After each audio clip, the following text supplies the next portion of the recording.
నమస్తే, welcome to AP mirror news. గుట్కాలు గంజాయిలు తాగేవాళ్ళు వీరంగం వేస్తే బస్ స్టాండ్ దగ్గర, రైల్వే స్టేషన్ దగ్గర అరిచేతిలో ప్రాణాలు పట్టుకొని మహిళలు పోయారు. యథేచ్ఛగా వచ్చి దోపిడీ చేస్తూ ఉంటే గంజాయి బ్యాచి దిక్కులేని పరిస్థితి వచ్చింది ప్రజలకి వినుకొండలో. అందుకే మిమ్మల్ని చిత్తుగా ఓడించారు ప్రజలు. నేను గర్వంగా చెప్తున్నా, ఎన్డీఏ పాలన వచ్చినాక ఎక్కడైనా గుట్కాలు గంజాయి కనపడ్డా?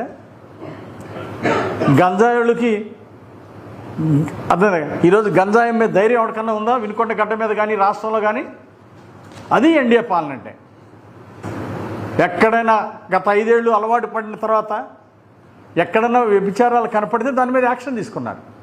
మీరు పన్నెండుగా కొన్ని లాడ్జిలో మీరు ప్యాకెట్లు ఆడిచ్చారు. మా ప్రభుత్వం వచ్చినాక రైడ్ చేసి కేసులు పెట్టే, అందులో మీ వైసీపీ నాయకులు కూడా రెడీ హ్యాండ్గా దొరికిపోయి కోర్టుకి ఎక్కారు. ఇంకేం నేను మాట్లాడేది? మీ వైసీపీ అనుకునే వాళ్ళ లాడ్జిలో రెడీ హ్యాండెడ్గా మీరు ఆడిచ్చారు, ప్యాకెట్లు ఆడిచ్చారు, వ్యభిచారాలు నడిపారు.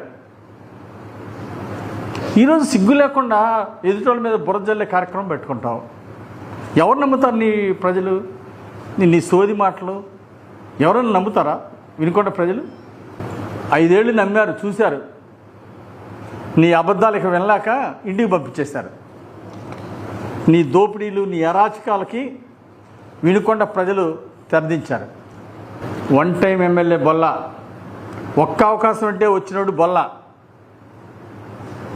ఈరోజు మళ్ళీ ప్రజల్ని దగా చేసిన తర్వాత, మోసం చేసిన తర్వాత సిగ్గు లేకుండా రాజకీయాల్లో ఉన్నాడు. చెంచలు కూడా జైల్లోకి వెళ్ళొచ్చి కూడా సిగ్గు లేకుండా ఉన్నాడు.